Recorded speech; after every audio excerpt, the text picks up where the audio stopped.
You're watching a special edition of Southwest Florida in Focus.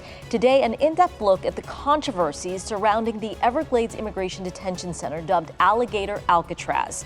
From concerns about the impact the center is having on the environment to reports of constitutional violations.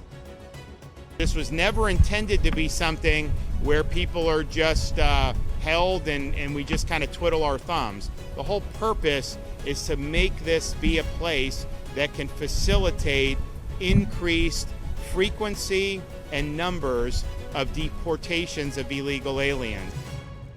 Hello, I'm Sandra Victorova. Thank you for joining us. It took only 8 days for the state of Florida to transform the Dade-Collier Training and Transition Airport into Alligator Alcatraz. That facility is currently holding approximately 1,000 detainees, but has the capacity to house close to 3,000 people. Less than a month into operations, the detention center has been the target of multiple lawsuits alleging damage to the critical ecosystem, inhumane conditions, and violations of constitutional rights. However, Governor Ron DeSantis recently called the detention center a professionally run facility and says it will help deliver on President Donald Trump's mission of mass deportation for criminal illegal aliens. DeSantis says he is baffled by efforts from Democrats to fight to protect people who aren't legally allowed to be in this country. This airport is able to accept commercial-sized aircraft and conduct both day and nighttime operations. And so that's what it's all about, to be able to help process and remove folks that are legally in the state of Florida and in the United States of America. We've already had a number of flights in the last few days. We've had hundreds of illegals have been removed from here. State Representative Adam Botana of Bonita Springs recently visited the detention center. He said the facility was adequate and met the needs of detainees. He says the facility is needed and will help deal with illegal immigration. These people are breaking the law. They are here illegally. You know, did I feel bad walking down the inmate, the line when they're bringing them in? Yeah, of course I did. But again, they're here illegally. If you're here illegally, you're not supposed to be here. It is unfortunate, and I think a lot of these people have been here 10, 15 years, and they've been, constantly looking over their shoulder, and it's a horrible way to live. But I think we have to do stuff at the federal level and the immigration to make it easier for these people to stay and to work the proper way. H-2Bs, H-2As, there's different work visas that I think the federal government needs to really approve on, to get these people out here to work. But if you're here illegally, they need to go back. Some members of Congress have toured the Everglades Detention Facility. That includes our next guest, Congressman Maxwell Frost, who represents Florida's 10th Congressional District. Representative Frost, thank you for joining us. Yeah, thank you so much for having me. So you described this facility as an internment camp. What led you to that description? Well, two things. Number one, the purpose of the facility. I mean, having something like this in the Everglades, keeping 32 grown men caged, where there's about 4 to 6 cages per tent, to me, looks more like an internment camp than any kind of detention facility. And people have to remember that detention facilities are meant to help people, number one, people who are not serving a sentence for a crime, but they are being detained as they go through a deportation process, which is a legal process. And the conditions in this facility are abhorrent. And so I think it's important that we're honest about what we're doing here. The other thing is it's really one ethnicity makeup that is in this internment camp, right? It's not, when we talk about undocumented people, it spans the spectrum of people from across the entire world who have entered the country, not through a port of entry, people who've overstayed visas. There's many different ways people become undocumented in this country that are from all around the world. I go into this facility, all I do is see Latinos and I think a few Haitian folks. Your colleagues on the other side of the aisle, Republican lawmakers have been speaking with the media and have said that essentially described conditions, quite honestly, completely opposite from what you're describing, saying that it was clean, food was good, that conditions seemed perfectly fine. Why are these descriptions so different? Well, number one, they are there to sell what the governor wants them to sell, right? When I was on that tour, the Republicans that were on that tour were laughing the whole time, telling jokes the whole time, not really taking it seriously. And so we were there with a notepad and pen. None of them had notepads and pens writing stuff down. That's why when you listen to them talk about it, they offer no specifics. They came out and they said, well, it's clean, they're eating good, it's fine. And that's about all that we get out of them. I have specifics on my concerns. And so I'm not here to say it's not a well-run facility. It's a well-run internment camp. The Florida Division of Emergency Management is really good at setting up an operation, and they should be focused on hurricane preparedness and not spending $450 million of the $500 million of discretionary funds that they have to help us during hurricanes before they have to go back to the legislature. They should focus on that and not running this internment camp. So yeah, I mean, something that you hear a lot from the Republicans that went is it's well run. It is well run. It's a well run internment camp. It's a well-run internment camp where people are being held in cages. I would say some of the stuff that's not well-run, though, are these reports we're hearing about the toilets being backed up and different things like that. Congressman, you recently introduced a bill with Congresswoman Debbie Wasserman Schultz that would prohibit the operation and funding of the facility. You also know that there are lawsuits being presented by, several groups. Do you see a scenario where this facility is actually shut down? I do. We're gonna have to see where the lawsuit goes. After I left the facility, I gave a speech on the House floor to write my experience into the congressional record, which then makes it usable in lawsuits and different things like that. Part of what the state is contending and why they had to skipped over the NEPA process is because they're saying it's not a federal facility. When I was in the facility, Kevin Guthrie, the guy who's running it, told me explicitly, and I have it written down in my notebook, quote for quote, that ICE is calling the shots, that ICE is telling them exactly what to do. It is a federal facility that the state is operating, and it's being run by private contractors. That is how that facility is being run, and this new information should change the landscape a bit of the lawsuit. I also got to say, I think the state knows that it's going to be shut down too. This is part of the reason they keep saying it's a temporary facility. They know it's not sustainable. It's costing taxpayers a fortune. A fortune it is costing taxpayers. And again, this is not being spoken about enough. But in Florida law, the Florida Division of Emergency Management can spend up to $500 million without getting things approved by the legislature. In a state of emergency, the reason why this was done is so when there's a hurricane, they can get moving because every second matters when we're talking about a hurricane to protecting our people and keeping people alive. They are spending that money and they're saying it's going to cost $450 million. It's going to cost more, which means if a hurricane bubbles up in the Gulf tomorrow and it is barreling towards the state, they will not have what they need to get moving, to keep our people safe, because they wanted to create an internment camp, and because you have to ask yourself, why didn't the governor use the Department of Corrections to create the whole thing? Because they don't have that power to be able to skirt through the process of getting contractors approved, to be able to skirt through the process of going to the legislature. It had to be the Florida Division of Emergency Management. And that should scare people. If you don't care about the conditions, which you should, if you don't care about the conditions, you should at a minimum understand that the resources, the capacity being used is directly impacting our ability to do what we need to do to keep people safe. Congressman Frost, we appreciate your time. Thank you so much. Thanks for having me. After the break, a look at the class action lawsuit claiming the detention center violates the Constitution. Attorneys speak out about what they call the lack of due process and struggles to communicate with their clients. President Trump said the detention facility would house, quote, some of the most vicious people on the planet. But a recent investigation by the Miami Herald and the Tampa Bay Times found that several hundred detainees had no criminal record. The American Civil Liberties Union has filed a class action lawsuit against the Trump administration and Florida officials on behalf of the hundreds of people who have been detained in the Everglades facility.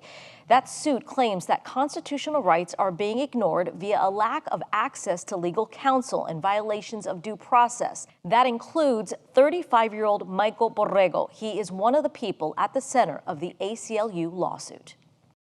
Home videos of Michael Borrego in South Florida show a doting father to his 2-year-old daughter, Athenia. Borrego left Cuba in 2019, legally entering the U.S. at the Mexican border. Borrego's mom, Yanesi Fernandez, says her son, just like her, was fleeing political persecution in Cuba. She finds it hard to believe he now lives in fear of the U.S. government. He was sent to Alligator Alcatraz just days after it opened. That isn't a prison. That's a concentration camp. That's a center that is torturing him. Fernandez believes his detention there has made him sick. We spoke to his lawyer, Mitch Gonzalez. He woke up in a pool of his own blood, and he had no ability to call his lawyers to report what was going on whatsoever. His only option was to beg for help from officials who really do not see him as human. The detained men in his same cage made enough of a fuss. They took him in an ambulance to a hospital. Borrego had hemorrhoid surgery and 2 days later was sent back to the facility where his wound became infected. He was in excruciating pain. He suffered another emergency where he soiled himself, was again covered in blood, and was denied by officials a change of clothing. This is degrading and inhumane treatment. Gonzalez says he's not just concerned about his client's safety. People have reported not being allowed to shower for several days on end. People have reported finding worms in their food. People have reported flooding of the toilets, resulting in feces and urine all over the floor. Gonzalez says Borrego should have never ended up here, that he had a strong case for residency after he was granted humanitarian parole. But Gonzalez says, like many immigrants, Borrego lacked adequate legal counsel. And when Gonzalez had a run-in with the law while employed for a pool company, that changed everything. He was working for an employer that, unbeknownst to him, was running a major fraud scheme. Gonzalez says Borrego was too afraid to risk time in jail, so he said yes to a plea agreement. And this is something that is very common in the U.S. justice system. You know, people take plea agreements for things that they did not do or certainly did not intentionally do all the time in order to avoid the trauma of being separated by prolonged imprisonment from their families.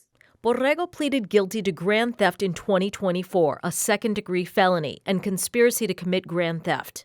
But then Borrego was cited for driving with an expired license. He immediately took steps to notify his probation officer. His probation officer reassured him he could come in and that they would resolve the matter without it escalating further. Instead, he was apprehended. On Monday, more than 2 weeks after Borrego had arrived at the facility, his attorney had still not been able to have a confidential call with him. The last time that someone from our legal team went to visit, they were frankly told and flatly told by an officer standing guard outside the gates that there would be no in-person legal visits at that facility. And that is truly, truly shocking to us. That is not something I've ever experienced in any type of carceral facility, be it an immigrant detention center, a county jail, a federal or state prison. Fernandez is desperate for information. She says calls from him are sporadic. I can't find anything out about my son. I don't know if he's in the hospital. I can't see him. I can't do anything for him. She finds it almost incomprehensible that she now thinks her son might actually be safer in Cuba. And an update on this story. On Wednesday, Gonzalez was able to have his first confidential video call with Borrego. It took 16 days to make that happen. Gonzalez says he is still trying to reach an ICE officer assigned to this case. To learn more about the legal issues surrounding the Everglades Detention Center, we're joined by longtime immigration attorney Ira Kurzban. Mr. Kurzban, welcome. Hi, thank you. So, as you know, the class action lawsuit that was filed against Governor DeSantis as well as state lawmakers essentially alleges that detainees are unable to access their lawyers, that detainees are being denied confidential attorney-client communication. We've heard one attorney describe this as essentially a black hole, that they can't get information on how to contact their clients or when to reach clients. So help us to understand by law, what type of legal access are these detainees required to receive? Okay, under the Immigration and Nationality Act, there's no question but that it says that you are entitled to have a lawyer at your own expense, or if there's a free lawyer available, as there are in many of these cases, and that you have a right to representation in an immigration proceeding. It seems to me this is clearly an effort just to prevent people from getting access to their attorneys. Part of it is due to the fact that this is just a makeshift, I would even call it a prison, because prisons have rules, they have guidance, they have people who are competent running the facility. We don't have any of the normal, usual procedural safeguards that people have. In fact, as we know, 60% of these people are just people scooped up off the street, many of whom have been here for years in the United States, have no criminal record, have no other problems except they've been working hard for the last 10, 15, 20 years, whoever they are. And those people have equities, and those equities allow them to have a hearing. And at that hearing, if the judge believes that they're eligible for certain kinds of benefits, for example, we have something called cancellation of removal. If you've been here more than 10 years and you have American citizen children who would suffer extraordinary and extremely unusual hardship, you're entitled to remain here. And that's aside from other forms of relief, including the simplest of all, which is I want to voluntarily leave the United States and I don't want to have a record of deportation. So a lawyer has a critical role, whether it's asylum, cancellation, or others. And sometimes it's even on the merits that I shouldn't be deported at all. That's why you need a lawyer. And the fact is that the rates of approvals vary extraordinarily by whether or not you have counsel. Do you see any remedy here? I mean, if these attorneys can't reach their clients and they're quickly deported, I mean, what is next? A lawsuit has been brought. The lawsuit is designed to get access by lawyers to their clients or potential clients. And I believe any judge is going to say, in all fairness, that a person has the right to have counsel. It's right in the act. And if it wasn't in the act, it would be a part of our Constitution. It's what's called due process. What we want to do in these lawsuits is basically say, these people have a right to counsel. You can't have a right to counsel if you don't set up a system that allows them to do that, which means you're supposed to be able to call or send an email or do something that says, I want to visit my client and I want to see them. In most places, you don't even have to do that. You can show up if you're the lawyer for the person and say, I want to see my client. And I want to see him in a confidential basis. In other words, there's supposed to be a room available where you can talk to your client in confidence. Mr. Kurzban, you told me earlier that you feel the DeSantis administration is violating the constitutional rights of these detainees. What precedent does this set, having these folks at Alligator Alcatraz?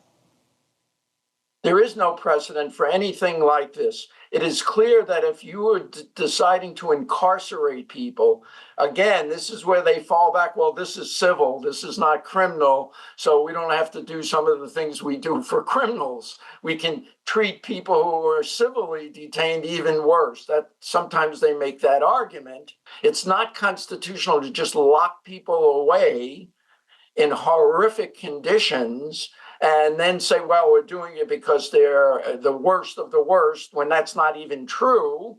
So they're not really detention centers, which is kind of a euphemism. They're horrible jail-like conditions that are even worse than normally run jails and prisons. And remember, they are not criminals. They're not serving a sentence. They're simply there awaiting a deportation hearing, which again is a civil proceeding.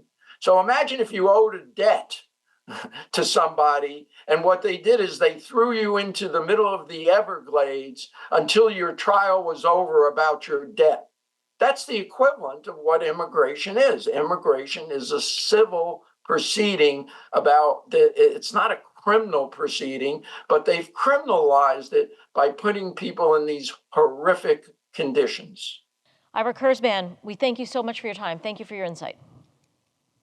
Okay, thank you. After the break, the Everglades is considered one of the most fragile ecosystems in North America, and environmental groups have concerns regarding the detention center's impact on endangered species. Florida's top emergency official is requesting a federal judge throw out a lawsuit from environmental groups that aims to shut down Alligator Alcatraz. Kevin Guthrie, the executive director for the Florida Division of Emergency Management, said in a court filing that the lawsuit was filed in the wrong jurisdiction, since all detention facilities, buildings, and pavings at issue are located in Collier County, not Miami-Dade. The lawsuit, filed on behalf of the Center for Biological Diversity and Friends of the Everglades, claims the facility poses a cruel and inhumane threat to the ecologically sensitive wetlands. WGCU's Jennifer Crawford reports those environmental groups dispute previous statements from the governor, who maintains the facility has no impact on the Everglades. Environmentalists warn that each day Alligator Alcatraz remains up and running is one more day of irreparable damage to the Everglades, North America's only subtropical wilderness, and home to thousands of native species of plants and animals, dozens of which are endangered or threatened. Well, we know that species like the Florida panther are just barely clinging to existence. We have one population, the only in the world, that's found here in South Florida. There's roughly 200 of them left in the wild. Florida director and attorney at the Center for Biological Diversity, Elise Bennett, says the significant increase in traffic can doom the Florida panther. Dump trucks, staff coming to work on the site, transporting folks to be held at the site, and all of that increases the chances of losing more panthers to road deaths, which just drives them closer to the brink of extinction. Bennett says the facility also threatens one of the rarest bats in the world, the Florida bonneted bat. We've talked with bat experts, and we know that they have been documented just miles from the site. And they can fly dozens of miles every night. So we know it's very likely that they're flying over this area, that they're foraging. She says the detention center lights up the night sky, reportedly seen at least 15 miles away. As you bring all of the artificial lights into the site, what you're doing is you're destroying their grocery store, their restaurant, the places that they go to eat. And that puts them at greater risk and makes them weaker, and displaces them. This is an area that's actually known as an international dark sky.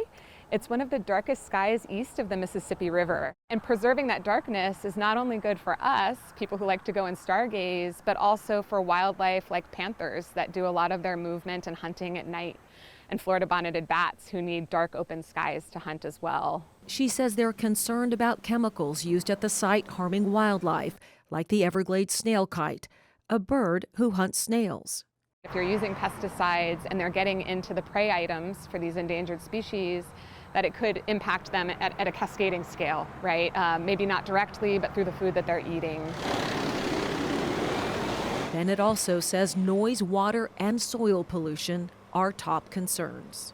This is an incredibly ecologically sensitive area. If you just look out, really to either side, you see water and wetlands that are surrounding the site all the way up to where that paved runway is. It's very vulnerable to runoff. And so we know that we've seen new paving, new asphalt. All of that risks introducing new contaminants from the paving itself. But also the contaminants of just keeping thousands of people living on this site, all of the solid waste, the trash, the human refuse. Governor DeSantis has denied the detention center will cause environmental harm. Any sense that somehow this is going to have any impact at all on the overall Everglades there's zero impact. From the large and charismatic Florida panther all the way to a lowly crabgrass, the impacts are extensive, and when you destroy the fabric of life by coming into an incredibly sensitive place like this and develop, you're not only hurting each and every one of those species, but you're also hurting humanity. In the Everglades, I'm Jennifer Crawford reporting for WGCU News. Coming up next week, recreating the power of hurricanes, how a new facility coming to South Florida will help build stronger, more resilient communities. We thank you for joining us for this special edition of Southwest Florida in Focus. And don't forget to like and subscribe to our WGCU News YouTube channel, where you can find all of our stories and those extended interviews. We hope you have a great day, and we'll see you next week.